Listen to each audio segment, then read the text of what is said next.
এবার পুরো খবর। পরিবর্তন নাকি আগের অবস্থান? অবশেষে পরিবর্তনের পক্ষেই সিদ্ধান্ত জানিয়েছেন আওয়ামী লীগের কাউন্সিলররা। যদিও প্রার্থী ছিলেন একজন, তাই কোনো ব্যালট ছাড়াই দলটির সাধারণ সম্পাদক হলেন ওবায়দুল কাদের। আর তার নাম প্রস্তাব করেন খোদ বিদায়ী সাধারণ সম্পাদক সৈয়দ আশরাফুল ইসলাম। তবে সভাপতি পদে যথারীতি বহাল শেখ হাসিনাই। সংশোধিত গঠনতন্ত্রে কলেবর বেড়েছে আওয়ামী লীগের কার্যনির্বাহী কমিটিরও।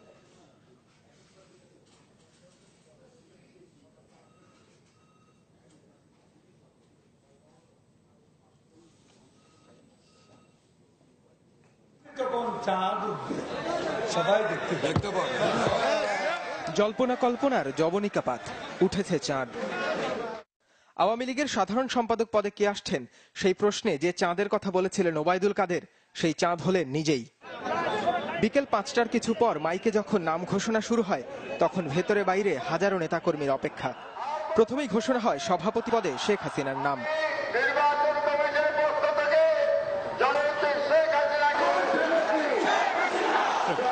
এরপর কয়েক মুহূর্তের বিরতি।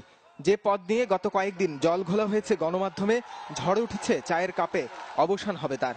নানা মুনির নানা মত আর বিশ্লেষণের প্রেক্ষাপটে খোদ সৈয়দ আশরাফুল ইসলামী সাধারণ সম্পাদক পদে প্রস্তাব করলেন ওবায়দুল কাদেরের নাম। ঠিক তখনই হাজারো কণ্ঠের চিৎকার, উল্লাস। ঘোষণা কেবলই আনুষ্ঠানিকতার।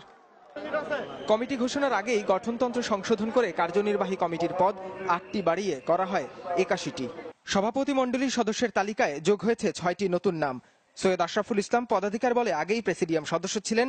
নতুন হলো আব্দুর রাজ্জাক, ফারুক খান, নুরুল ইসলাম নাহিদ, আব্দুল মান্নান খান, রমেশ চন্দ্র সেন ও পীযূষ ভট্টাচার্য। আর বাদ পড়েছেন নূর আলম লেলিন ও সতীশ চন্দ্র রায়। পদ ফাঁকা রাখা হয়েছে ৩টি। যুগ্ম সাধারণ সম্পাদক পদে নতুন নাম আব্দুর রহমান, বহাল আছেন আগের ৩ জনও। বেড়েছে একটি সাংগঠনিক সম্পাদক পদও। এছাড়া জাতীয় কমিটির কলেবর বেড়ে ১৭৮ থেকে হয়েছে ১৮০টি।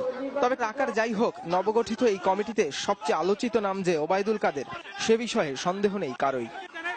নাহিদ হোসেন, চ্যানেল 24, ঢাকা।